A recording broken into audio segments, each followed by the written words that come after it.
나는 어떻게든 아내에게 비붙어보려 한다. 방법이 없을까? 집 많은 남들이 말하는 쓰레기이다. 60 중반, 가진 건 밑과 후회뿐. 하지만 이왕이면 이 상황을 최대한 이용해 먹으려 한다. 과거에는 21살 식당 직원과 바람나서 아내와 이혼했었다.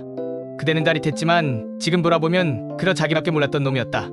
그런데 얼마 전 아내가 부자가 됐다는 소식을 들었다. 주연은 여성이다 보니 막내딸이 곧 결혼을 앞둔다는 소리도 들렸다. 그래, 이걸 기회로 삼아야지. 막내딸에게 일부러 연락을 해보고 불쌍해 보이려 애쓴다. 조금이라도 동정심을 끌어 아내에게 다가갈 발판을 만들려는 계산뿐이다.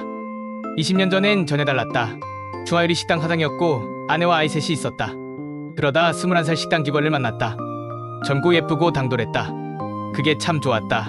아내가 피곤한 얼굴로 식당에 올 때면 그의 웃음소리가 내 눈에는 더 반짝였다. 몰래 관계를 이어가던 중 그 애가 임신했다고 말했다. 당했지만 결국 아내에게 이혼을 요구했다. 아내가 버텼지만 나는 아랑곳하지 않고 그 애를 집에 데려왔다. 한참 어린 동생이니까 같이 잘 지내봐. 지금 생각하면 진짜 미친놈이었지만 그땐 당당했다. 옆에서 지켜보던 사춘기의 큰딸이 소리쳤다.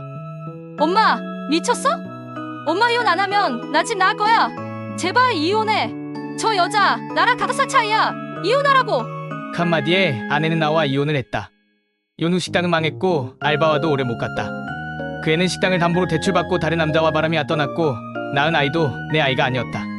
남은 건 빚뿐이었다. 집 안엔 아무것도 없다. 하지만 조금이라도 남은 건 아내가 부자가 됐다는 사실뿐. 위자료로 넘겨줬던 땅이 수십억이 됐다니 웃기지 않나. 그린벨트였는데 그땐 그런 것도 몰랐다. 아내는 그 돈으로 서울의 아파트와 상가를 샀다. 월세만 한 달에 1,000만 원이 넘는다고 한다. 그래서 나는 다시 기웃거린다. 미안해서도 사랑해서도 아니다. 그냥 돈이 많아졌으니까 다시 붙어먹으려는 것뿐이다. 큰딸은 나를 치를 떨며 외면하고 아들은 말없이 등을 돌린다. 오직 막내딸만 나를 불쌍해한다. 어릴 적 기억이 흐릿하고 아빠가 있는 집을 부러워하며 자랐다고 한다. 곧 결혼식을 앞두고 있어서 그런지 마음이 약해져 있다. 나는 그 결혼식을 계기로 어떻게든 아내 곁에 붙어보려 한다. 그리고 아내에게도 조심스레 말한다. 결혼식에 아빠는 필요하지 않겠어? 그 한마디로 동정과 기회를 모두 노린다. 나는 비열하고 계산적이고 쓰레기 같은 남자다.